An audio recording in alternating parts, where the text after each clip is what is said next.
As it turns out, Canadians don't have to wait for the glaciers to melt to be underwater. No, in fact, it's catastrophic economic change that we now have to watch out for.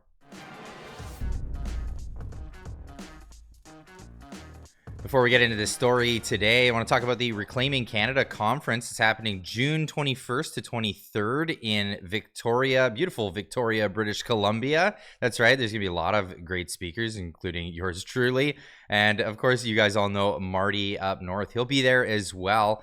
He wrote this on Twitter this morning. The We Unify conference is now less than a month away. It's the third installment of this event, and it's getting bigger every year. The organizers are hoping to break last year's attendance record by selling 1,000 tickets. From the buzz I'm hearing, I'm sure they will. It is becoming the largest conference of its type in Canada, and it's in beautiful Victoria, BC. I'll be on the main stage on Saturday night with my good friend Clyde Do Something, along with Zuby Music, Drea Humphrey, and Tamara Leach. This is going to be great. So I'll leave a link in the description down below if you want to attend this amazing event. It seems like it's going to be a lot of fun. I'll be speaking with Marty and the gang on Saturday evening, Reclaiming Tech and Media. Anyway, let's get into the story here. This has been going on for a long time, apparently. Getting it wrong since 1983, Marty says. This is a news clip from all the way back then. A federal report today predicted possible catastrophic warming of the Earth by the 1990s with the strong climate change. I'm Jessica Savage in New York. More news later on this NBC station.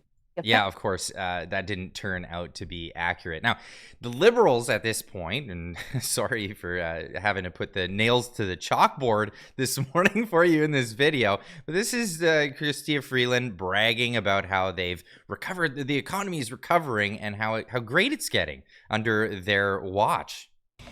I'd like to start, though, by sharing some good news about our economy. Inflation fell to 2.7% in April, down from 2.9% in March. That is 4 months in a row that inflation has been within the Bank of Canada's target range. Inflation has fallen to its lowest level in 3 years, and wages have now outpaced inflation for 15 months in a row. This is really good news for all Canadians. Now, if it sounds like she's talking about something that's fantasy, well, you'd be accurate. You'd actually be accurate on that. Real wages are not catching up with inflation, and the inflation numbers are largely flubbed. It's this is how you do things in government. If the numbers don't look good, change how you measure them.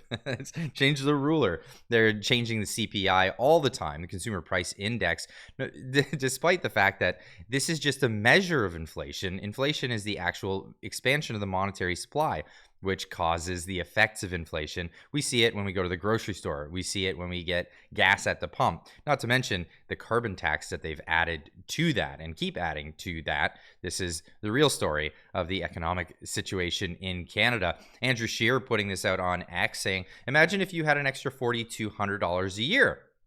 Well, that would be the case if it wasn't for the Liberal government. If the economy had stayed where it was heading in 2015, Canadians would be earning an extra $4,200 a year, according to an illuminating new report from Statistics Canada. This isn't from some right-wing publication. No, this is from the government themselves. All you got to do is look into the information. It's there. It's available for you. Again, links in the description. Go check it out for yourself. Don't just listen to me. Go check it out. But here we go. Here's the catastrophic economic change that's happening. Forget about catastrophic, climate change. It's the economic climate that we need to be worrying about.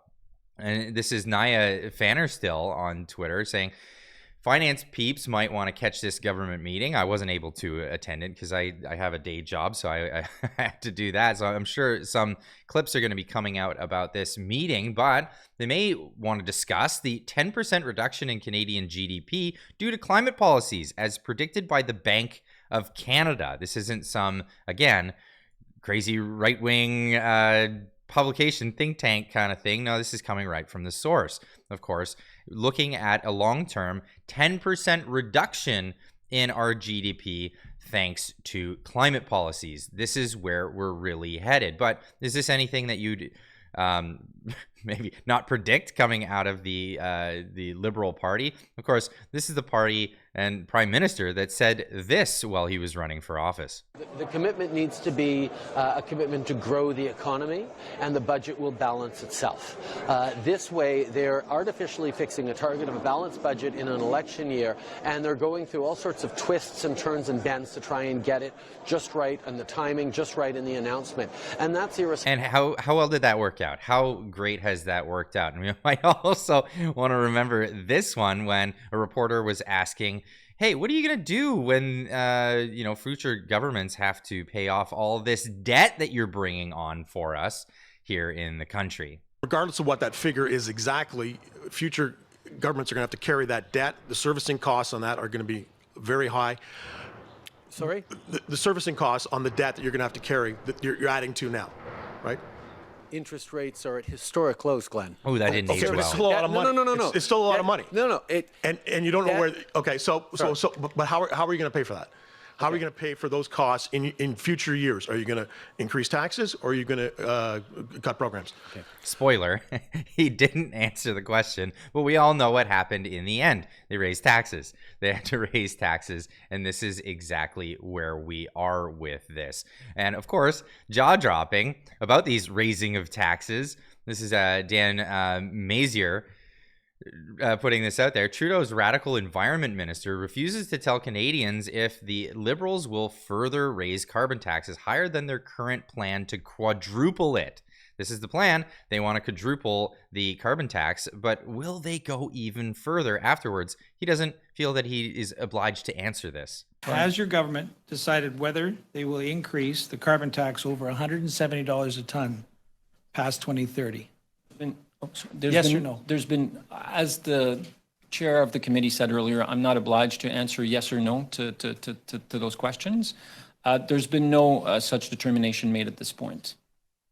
You're not obliged, but I think you have a moral duty to answer Canadians. I have an obligation to answer. That's exactly what I'm doing. I think there's been no decision. An issue and as significant to Canadians as climate change deserve better than a yes and no answer.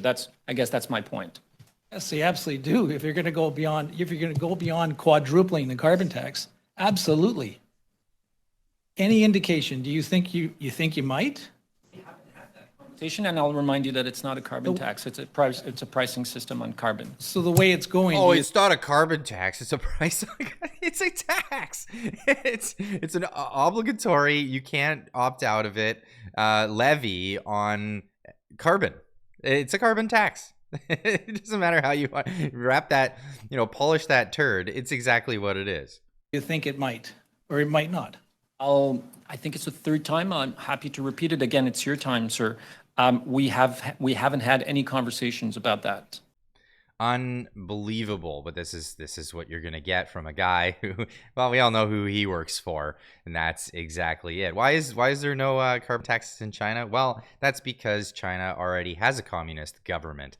Of course, Rebel News reporting on this, Department of Environment manager admitted Tuesday that carbon taxes has no impact on reducing most greenhouse gas emissions. So what is it doing? Well, it's paying for all of this extra debt that we have because of the Liberal government. Of course, they just keep beating the drum of, this is climate change. And what was this? A Freudian slip from Justin Trudeau saying that we've already started another wildfire season here in Canada. Whether it's the impacts of climate change, we've already started another wildfire season in Canada, so I apologize in advance. Yeah, we've started it. Of course, last year we got to see just how many arson cases were actually the culprit for why there was so many forest fires in Canada, and not a penny of his beloved carbon tax is going to staffing and training our brave firefighters. That's right. So it's not going towards any of these things that are supposed to be saving us from this. But this is the main talking point of the Liberal Party at this moment.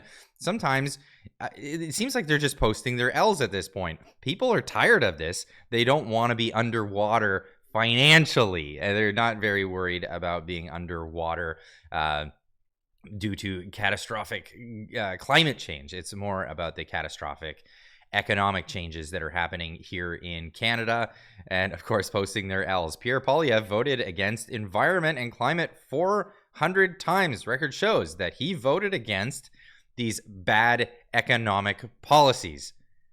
Not much of a win on this post, but let me know in the comments down below. Let me know what you think about all of this that I talked about. Is this a priority for you? A climate change, or perhaps our economy? Perhaps your ability to pay your bills, your ability to buy groceries. It's getting more and more expensive in Canada every day, and well, it looks like we know where to put the blame. Anyway, leave a comment in the comment section down below. Let me know what you think, and we'll see you in the next one. Keep on trekking.